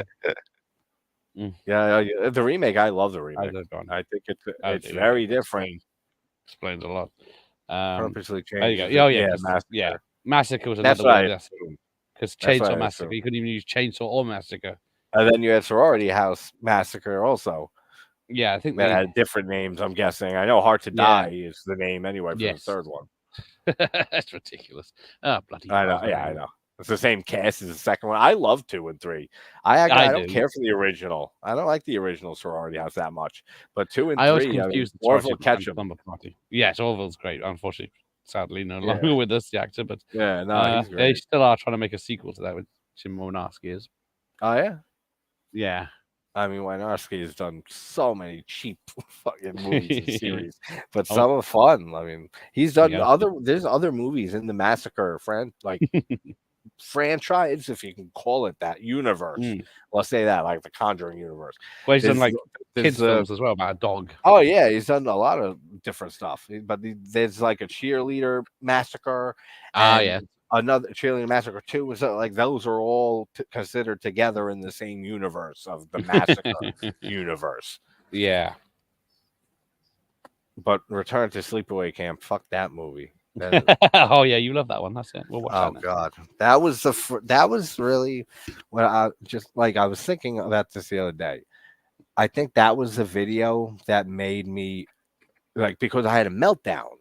Well, I love a meltdown video. I love the first 3 movies so much in that series, Sleepaway Camp, and Unhappy Campers is one of my favorite 80s slashers. It has a lot of nostalgia to me, and I adore that film. And I never saw Return ever since 2008 when it was announced, because I knew it was going to be terrible, and then everyone was saying how it was one of the worst movies ever. So furthermore reason to not watch it. Then when I covered the series very early on in the channel, like the first few months, I have to finish the series when I started. So I said, all right, maybe that's fine. It's not as bad as people say. Who knows? Let's check it out. I download it, and I was so blown away by how shockingly awful that movie was. I had a fucking nervous breakdown on camera. And that's what I think that video is what made me not hold back anymore or feel shy on camera. Or feel like any type of nerves and stuff. Yeah. And made me just say, fuck it, this is me. Like, warts and all. If you don't like it, then move on. There's plenty of other channels. That's the video that change happened at. There you go. You love Fulci's Conquest. I haven't seen Conquest in a long time, but that is one of the few Fulci non-horror films that I have seen. I've seen Conquest, I've seen Danger Diabolique, and I've seen what's the other one? There's another one too, but it'll come to me. Those 3 are of his non-horror. It does sound on and I enjoyed every one. So if anyone's wondering what's happening, Danger Diabolique is Bava. Never mind. The film, Michael Moriarty's holding the police hostage for $1 million, so he knows where the location of the dragon is, and so there's a lot of just talking about why he's not. The police are trying to trick him into revealing the location while he gets $1 million. I love how Moriarty says they can see the city. Yeah, Bob from HBDC, I think it was in Manhattan Baby, with a less annoying voice. That's it, Manhattan Baby. Yeah, Manhattan Baby. Yeah, Tenenbaum's excellent. The arm blood splatter is beautiful. That I say it all the time. Hey, I say that exact statement all the time. That I just did. It's in one of the first kill volume of my top kills video, and I say the exact thing. I said the blood spray on the white wall is one of the most simultaneously beautiful and gorgeous and yet disturbing shots ever in a movie, in a horror film. Like it really is. It made my top endings too. It's one of my favorite horror movie endings. Oh, there you go. Bob is still alive and kicking. He's done recent interviews. I gotta get Bob on the channel. I don't know if he'll like that. I reached out. I'm sure he's used to it. I'm sure that's true, because this other guy probably isn't. Sir Nigel Pennywinkle from Ghoulies 2, the dwarf, or whatever the correct term is for him. Oh, not on my channel. Yes. See, because I used his image in a few of my fake trailers and made a little bit of jokes. Not that bad. And I reached out to him, Phil Doncaro, Donicaro, great guy. And he's been in a lot of stuff, just full moon movies alone. But yeah, he was in Willow. He was in a whole bunch of shit. And he answered. It was the only contact they had for him was I think you got it for me, was a cell phone. And he had, I love that look. Yeah, you get them all for me. Which people who do not know, for most of them, anything that's not an Instagram and stuff, thank Gareth for a lot of the people I've gotten on the channel for interviews, because all the contact information for a lot of them comes from Gareth paying for IMDb. I don't pay for it. I get the free month with about 10 email addresses. Oh, yeah, that's what I kept doing, and changing and They changing. stopped it now. They don't do it. and then you have to have a separate phone number now. And to come back, it used to be, oh, you haven't been with us for a while. Come back for free for a month. Yeah. But they've stopped that now. It's just like 25% off a month. The first month if you want to come back. That sucks. Yeah, so I'm going to find a way around that. Phil Caro, he answered my text and said, I got your message. I'll review and get back. And that was like 2 months ago or so. Wow, and then I circled back like maybe 3 weeks ago and then still haven't heard back. So I think maybe he checked the channel out. No, never give up, because I had Don the Dragon Wilson. I messaged him a year ago in a comment to say, can I interview you? He said yes. Then I messaged him on Messenger. He never even saw it. But then I got his contact information with his phone number, and I WhatsApped him in January, and I said, hey, how about an interview? And then this week he replied. So there you go. Eventually these people, and most of the people who I email and say yes, they'll do it. And then that's the last I hear for a month, and then suddenly they'll come back and say, okay, well, I'm ready. That's the one that I'm holding out on and hoping to hear back soon is Mr. Charles Band from yes, because they were working on a film. I talked to them. I talked to Chris Alexander, who does Full Moon stuff and works with Charles, and he talked to Charles, and Charles said he's down to come on. So I even in the response email, I said, oh, thank you so much. That means a lot, like so much, blah, blah, blah.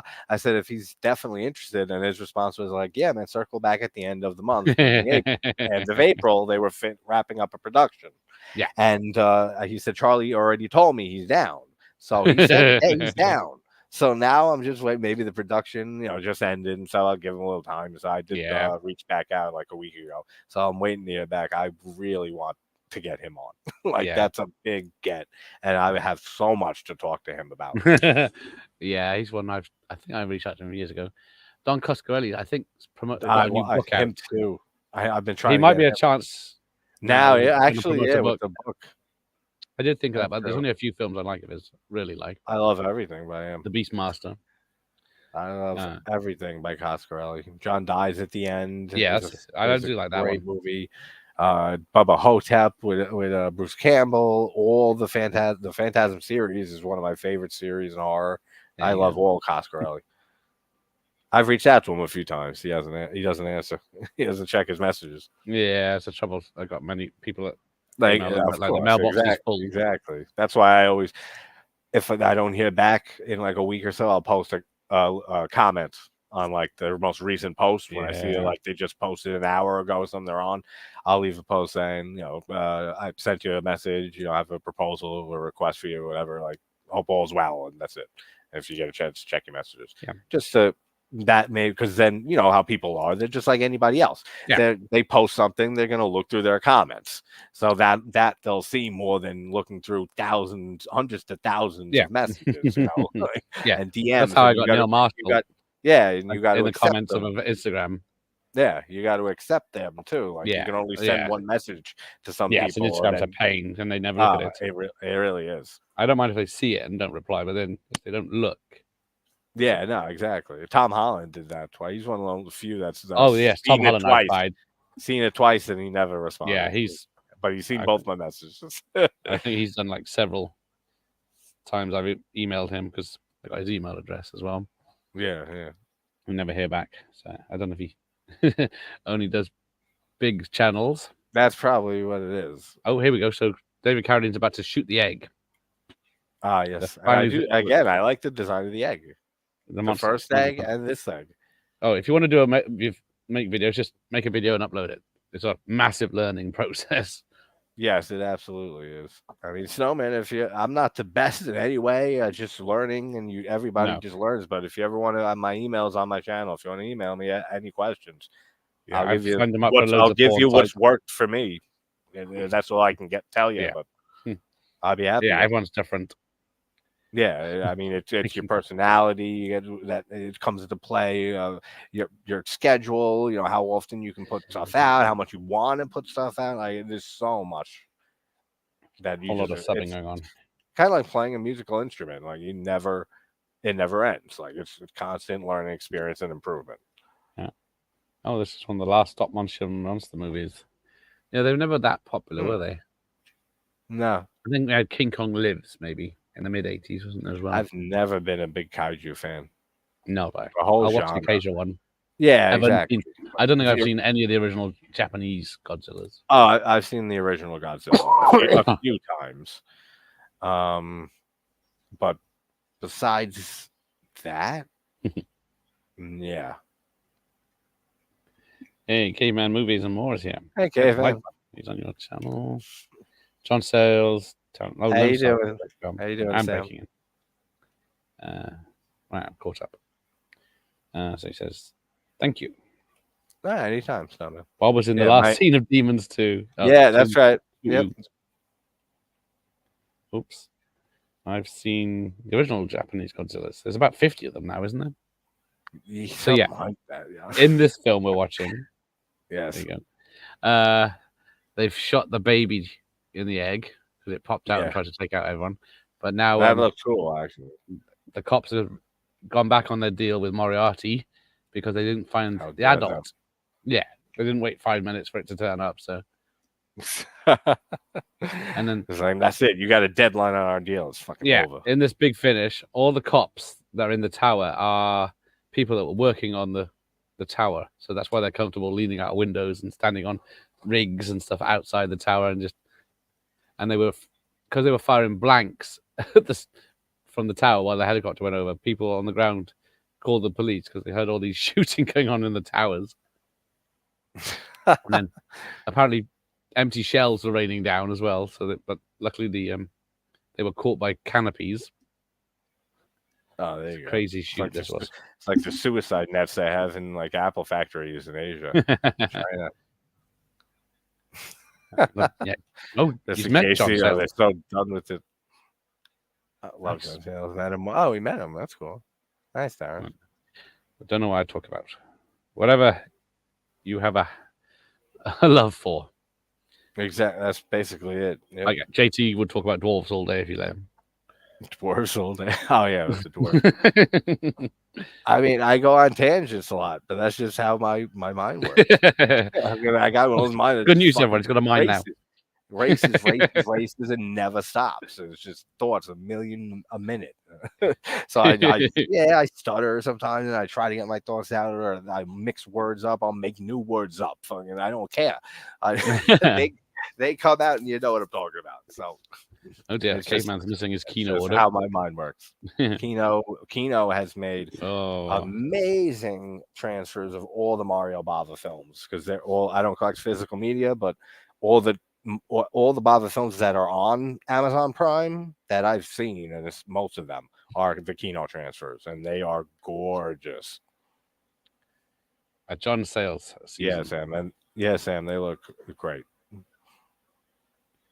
So Kino in general, I'd imagine would be excellent with all their transfers. Let's see if I've got any John Sales films. Lone Star, 8 Men Out. No. It's not maybe good. It is Troll. Spiderwick Chronicles. Piranha. Spiderwick. Oh, the original Piranha? TV movie. Men of War with Dolph Lundgren. Oh, the 90s one. Passion Fish, City of Hope. I've heard of that. Breaking In, 8 Men Out.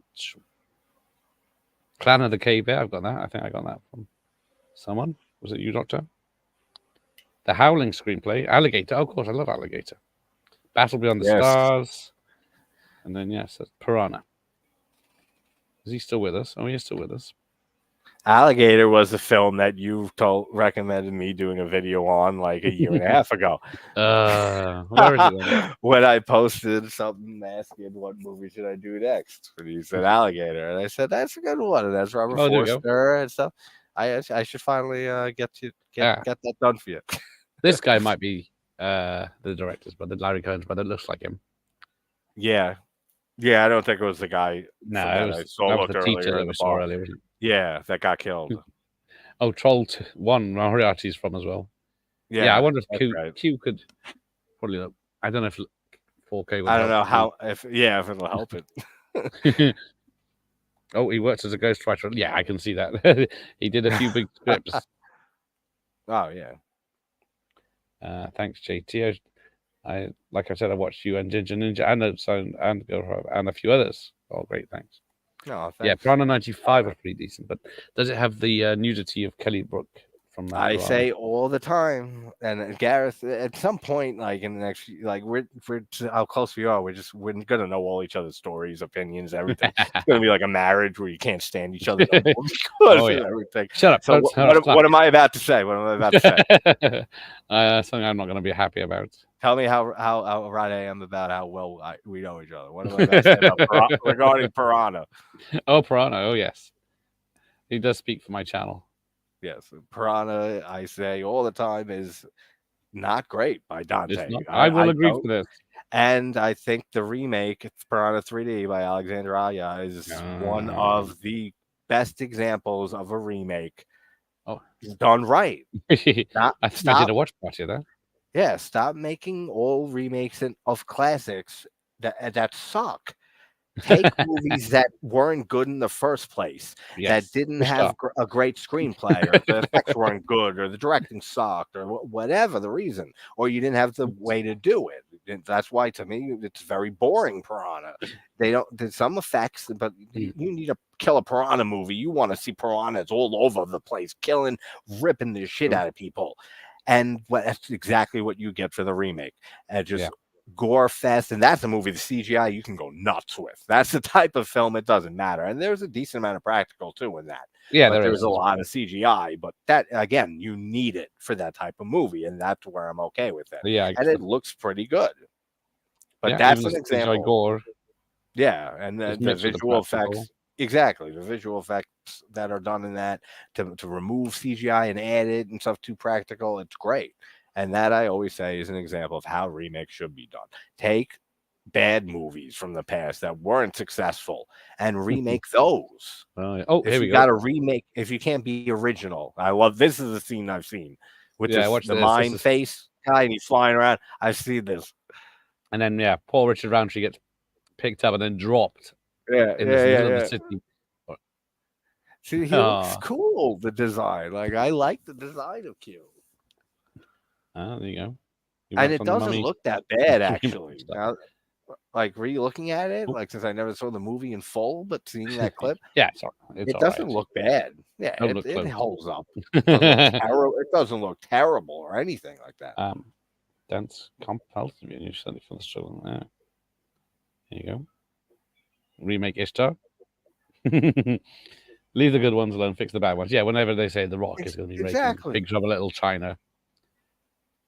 Like, like they're saying they want to, if they said they want to remake Alice Sweet Alice, which they said that a few years ago, I wouldn't want that. Like, I love Alice Sweet Alice, and people's argument and defense, which I understand and I respect it, is the original is always going to be there. So, like, what does it matter with the remake? Yeah, but it also, especially decades and decades later, remakes of these movies bring in a new audience, a younger generation, and that might be the first one they see, and it's going to tarnish the original in a way. And that's how I feel about it. So there's movies that I don't feel that I'd be pissed if I found out they were getting remade. But then there's ones that I, like I said, but Piranha, that they did fantastically. And those are the ones that they should go back and do. Take one of the Howling sequels and remake that shit, like it's one of its own thing. Like, do that. Yeah. Howling 2 would be good, yes. Yeah, well, Howling 2 is a fun movie. No, they actually did shoot in the Chrysler building and around it. But when you see the cops shooting at it, it's a fake one. Absolutely. But it's a lovely building. They're not shooting up the Chrysler building for a movie like this. Well, some of the camera shots they do. So do they? Because they got permission. They had to pay $15,000 or something to get permission. Oh, okay, that makes sense. Wow, you can't go up there now because of terrorists. So they actually paid money in order to shoot at the Chrysler building. Or shoot off the Chrysler building. Yeah, that's hysterical. Yeah, so all these guys were laborers that worked on the Chrysler building, so that's why they're dressed as cops. Keith, we got Keith in here. Agoraphobe. Agoraphobes here. Yo. He is agoraphobe, and you are not. Yeah, how remake society. That will never get made. I will be pissed. That's one movie. That's a perfect example, Professor. Thank you. Perfect example of a film that if they announced a remake of Brian Yuzna Society, I'd sign a petition to get everyone fired who's trying to get it done. Like that's how strongly I feel about certain movies. That's some of the best effects work ever done in a film. The shunting scene, especially. It's like Screaming Mad George's effects in that movie. The shunting scene is unbelievable. Oh, yes. Creativity and work. They're remaking The Crow, aren't they? So yeah, there's David Carradine shooting from the top of the tower there. It was such a shame he wanted to come so bad, because we would have had him still. Hey, Tommy Guns, yeah. You're just not going to adjust it, right? What? I said I'm ignoring you. That's what I just said. You're bringing the tone down. I said it's a shame that whatever, you know what I said. No, you don't like, you want your professional money channel. Yeah. Give me my money. None of these live streams can be monetized, so. Yeah, oh, is that how it is? Live streams can't? No, well, I can, but then it just says. Oh well, then you. It just says, was it? Has to be whatever people that pay for YouTube. Well, restricted. Everything you say can't, or anyone. Yeah, none of them can be. Oh, he's just chucking cops out of the windows now. Why do they change it to film in the building? People to see these every day for free. Exactly. Society wouldn't pass today. Exactly. Nah. If the modern people find out about it, yes, Larry Cohen is great. They'll be banned. Yes. Larry Cohen has for access to places. Check out his film, The Private Files of J. Edgar Hoover. He got access to many places for cheap. That one. Yeah, he was great. Oh, here we go. Carradine's standing by a window. What's going to happen? Oh, she did, Keith. That's cool. Let's see what's happening. Oh, yeah. Yeah, it's a great film. I like the blood on him, too. As he's killing these people, he's got the blood. Yeah, he's getting more and more bloody. On him. I like that. So, yeah. Apparently, they're remaking Faces of Death. I'm not sure that's going to work. Yeah, I don't know how that's going to work either. Cool. The remake would make me storm the studio. Would be Back to the Future. Yeah, I'd open the windows and shout, I'm mad as hell. I'm not going to take it anymore. Movies like that, like absolute classics. And as soon as Zemeckis is dead, you know they're going to try. In all genres, just those type of classics, you don't want to remake it, even if there is always the original argument. I love that shot of him on the pyramid thingy and he's flapping his wings. That's cool.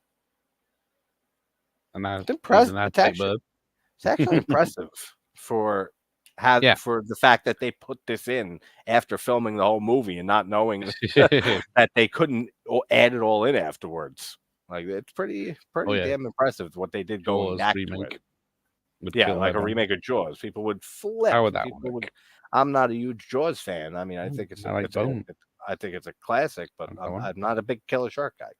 But, there you go. It was called Housewife. It was shown on the TV. Bone Housewife. Okay. I never heard Bone. No, I'm doing all right. Never saw Bone. We got about 5 minutes of the film. Hey, Mr. Panic. Yeah, we're doing all right. Yeah, this is a first watch. I said. Oh, here we go. See, there's see if you can recognize this guy that comes in. I just have Moriarty just walked out of his hotel room. Yeah, that's it.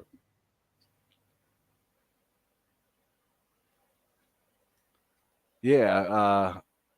Well, hold on. Let me see. You're saying if I recognize him from something else? Oh, yes. Oh, let me see. Was that all we see of him?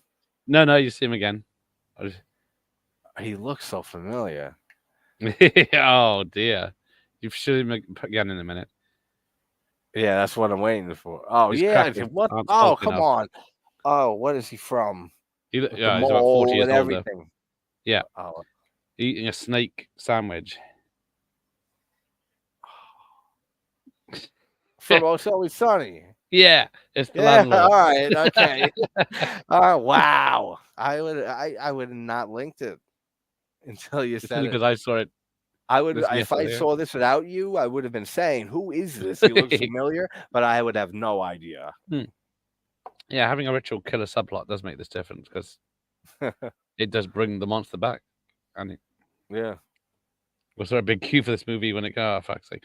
Boo! Oh, hang on, I was gonna say I'm not on my channel, but I am on my channel. Next, say something while I'm talking is getting shot. Please believe that. Yes, that's what. Oh, shit! You serious? Yes, I don't. Oh, You even bleep stuff out on your channel. That's the just clip. you. Yeah, no one's made any Spielbergs yet, have they? Oh, so you go. So he shoots him once. He shoots him in the back. Yep. And then somehow he got a wound on his forehead. Yeah, it's copper monster movie. Oh, sadly working. Working is the loosest. Because yes. Oh, thank you, Professor. Making his day bright. So he comes back again, and he's down. I think he's Terrence Dial rat. He shoots him a third time, even though he's got a bullet wound in the head. Yep. Yeah, I don't know why that bullet wound in the head is there. Why it's not? He's dead. Yeah, this guy does not die. That's the only reason. Is because they wanted that line in there. Yeah, pretty much. It was a spoof of like Michael Myers and Jason and stuff like that. But... Yeah, that's the only reason. The writer thought that was very clever. That line. It said, "Oh, all right, we got to make sure he doesn't die right before we could deliver this genius line." And that's what they did.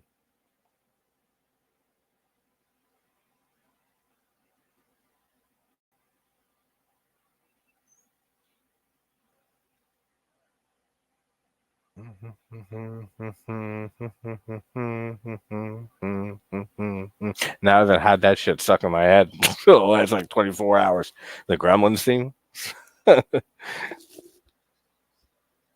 It's fun when I do these covers. Some of them, if they're like repetitive songs, I feel like I'm going insane sometimes because I got to constantly rehear it and as I loop stuff over and over. Oh, yeah, Twilight, but with actual vampires and tits. Well, check out the True campaign Blood. of what's it called? Only Fangs with the sexy vampires. That should be good. Yeah, True Blood was a popular. True Blood started all right and then went off in a fucking tangent. I never watched it really. I saw a few episodes. First season was excellent, and then of course they had to bring in stuff like werewolves and fairies and every other mystical being. So that's what happens in the Vampire Diaries. Yeah, exactly. So every character turned out to be something mystical. So there was no humans left in the bloody show. That's what happens exactly in the Vampire. And I actually love the Vampire Diaries. Will be remade at some point. It's finally warming up. What was that? Hey, Echo. How you doing, brother? Echo. I haven't seen you in a while. Hope you're doing I'm well, on music, and I realized. No, it's not Frank Zappa.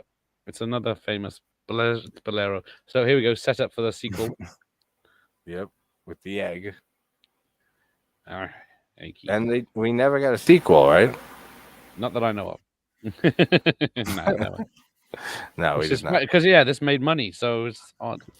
A Larry Cohen film. Yeah, I know. You would think he could. Yeah, he made a budget. You think, right? Sequel, quick. I guess maybe all the filming in New York without permission and stuff. Well, yeah. Maybe they didn't, but I mean, they would have had the money from what they made from this. Toss them. Yeah, I mean, you never know. Probably, but that was fun. Fun watch. I mean, it's something I'd have to. Forrest Falaggio. It's something I'd have to rewatch again, like with everything that I do. Without me into watches with, exactly. Me talking, you talking, everybody. So it's the first time watches and stuff. But this is it was fun. The effects hold up. Like the effects look fucking better than I ever expected. For like the name of this movie and what the few little bit scenes that I've seen from it, I didn't expect that at all. Like for it to be as decent as it is. Take care. All right, Keith. I'll see you soon, buddy. I saw you message me on Instagram, so after this, he'll eventually get back to you. Yeah, I'll check him after this. Oh, yes, Spielberg's. Yeah, he might. I don't think any legal unless he gives the rights to his kids or something. So says, don't remake any of my films. Here's a look. That's a true statement. 10 billion. Impossible. Yeah. I mean, they'll fucking remake it. If they have the money and they got the rights. Yeah, they will make it. They'll remake anything. I'm trying to think what remakes we got this year, but I can't think of any. Well, it's not a remake, but the First Omen is a rare example of legacy film or anything that it was great. I thought it was very, very good. It's not that it's not like super memorable. I didn't think it was like fantastic, but it serves as a good installment in the series, and it works for a prequel to The Omen, and it has no right being as good as it was. Can't be Omen 4 with the little girl. No, I'm in Omen 4. The first 3 though never get brought up. I do that. Yeah, they're all different, but yeah, I remember. I 2 love was on a all lot. 3 of them. Yeah, and then 3 is On the TV back in the plot day. you never get today with the cult of Damien and stuff when they kill all the babies. Yeah, and shit, right? Dark film. That was the third one. Yeah, I'm saying you will never see a remake of that or that story in a future Omen sequel or entry, whatever they do after that. Have you seen Immaculate yet? No, I haven't seen a lot of. I haven't seen Immaculate either. I haven't seen Abigail. I haven't seen the First Omen. I haven't seen. You saw Late Night or no? No, you haven't. No, I haven't seen that. Is it out yet? Right. I can't remember if it's out. Yeah, it's on Shudder. That's actually my that video, and you've noticed too when you have a copyright strike hanging over you that your views go down. You know, we've talked about this. Even the copyright, the views will go down. Yeah, exactly. So like my views have been down, but like the watch hours as always are great. But even with the shadow ban, because now it's making me kind of pissed, like wondering how much, like how well better and my views would be, and like who else I'd be reaching if I didn't have that copyright strike hanging over me. But that Late Night with the Devil video I did is the best performing video I've had in months. Like the fake talk show and shit. I guess that added a lot to it. That was so fun to do though. I mean, that shit took me like 2 days. Yeah. It took like 2 days to put together. Yeah. Then editing it. Yeah. No, I mean, all together. Filming and editing. Oh, yeah. I mean, like it takes like maybe the length of a movie to record. Yeah. Because I watch it while I record my videos. And then the editing is what varies. It'll be whatever time, but that took a while because I had to put in all the fake audience sounds. I filmed a fake commercial for Sensual Dish Soap, which is some stupid shit I thought of like a year ago when I thought about putting a fake commercial in something, and then I just never did it, and it's stuck in my mind for some reason. Yeah, I got those. And it came out. So let's hear them. Let's see them. I want fake commercials. Like Giggly. What the hell's the one from GTA? For Vice City, was it from? Oh, yeah. Giggle Cream. That was like a fake commercial on the radio when you were driving around. They'd have like the fake ads. Oh, I would turn the radio if you can't hear if people are coming at you. Yeah, not in GTA. That's what you want them coming at you. So everyone wants new stuff, but Abigail and Boy Kills World aren't doing well, but well, exactly. I haven't seen anything until it's on streaming. So Boy Kills World, I haven't even heard of. Full guy, I'm waiting for streaming for that. I could. Oh, it's only going to be like 4 weeks away. Well, things always take forever to get to you guys. It sucks. It does. It sucks. For the most part, unless it's a British film or something, you guys get it first. Not calling Owen 666. Yeah, that's true. Might have made I think it might have confused it. Well, yeah, people think there's a 6th one. Where's the 5th one? Yeah, exactly. Monster movies. Which the next one though could be the 5. Now there's 5. Yes. So the next Omen. They could work it. Because weren't they going to do? Because the Omen remake came out on the 6th of the 6th of the 6th, didn't it? Because they made a big thing about that one. Oh yeah. And it didn't do. I mean, how do you not with such an iconic number like that? The number of the beast. Actually, I still had to do the rest of not the rest of the series, but just the first video I did on the Omen, I released it on June 6th at 6 a.m. Premiered it.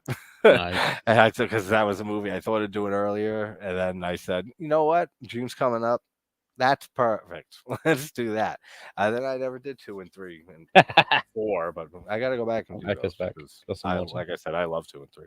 I should be watching The Iron Lady. It's a serious monster movie. The Thatcher. I have done Drop Dead Fred, or half a Drop Dead Fred. It went on a tangent halfway through. There are many films floating around that may or not get reworked. It depends on the legal positioning, whether studios want to roll the dice. Yeah, Drop Dead Fred is fun because that's imaginary, isn't it? Phoebe Cates. I love Phoebe Cates. Yeah.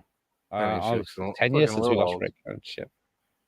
Because I'm doing a bottom episode tomorrow. Today's audience would think The Omen is a prequel to the X-Men.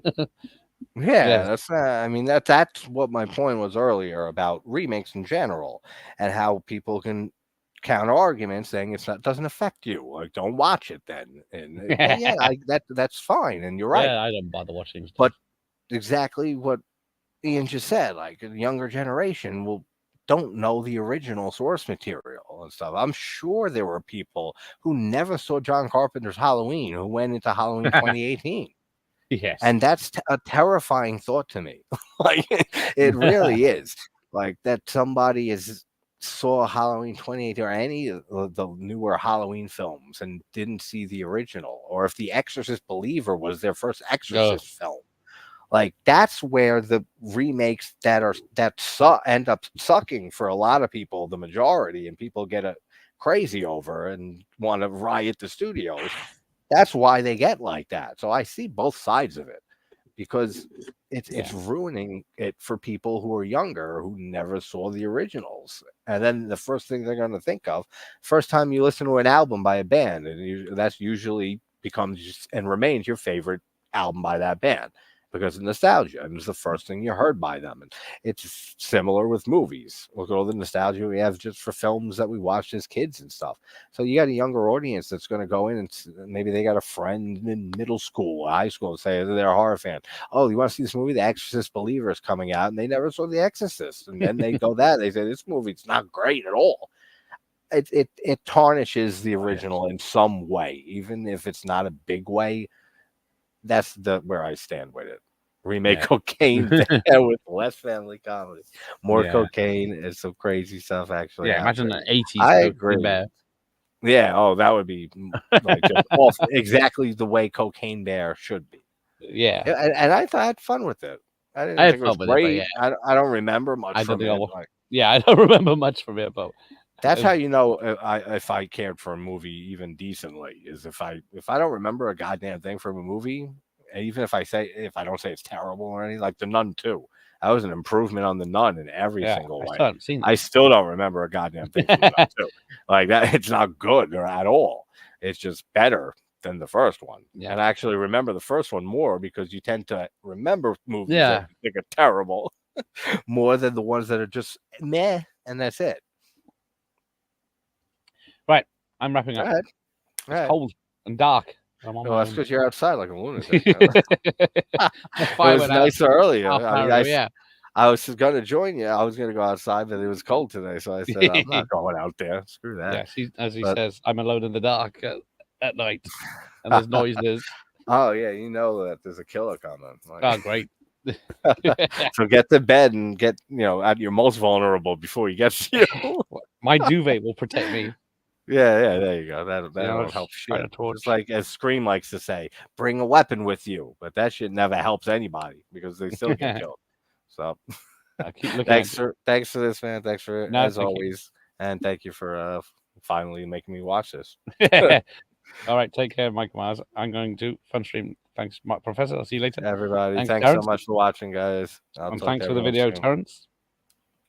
Yes, thank you, Terrence. That's you got another fan with JT now. Have a perfect weekend. Yes, Terrence is great. He's such a great guy. Thanks for nostalgia, Nigel. All right, take care, Ron. I'll see some of you tomorrow night.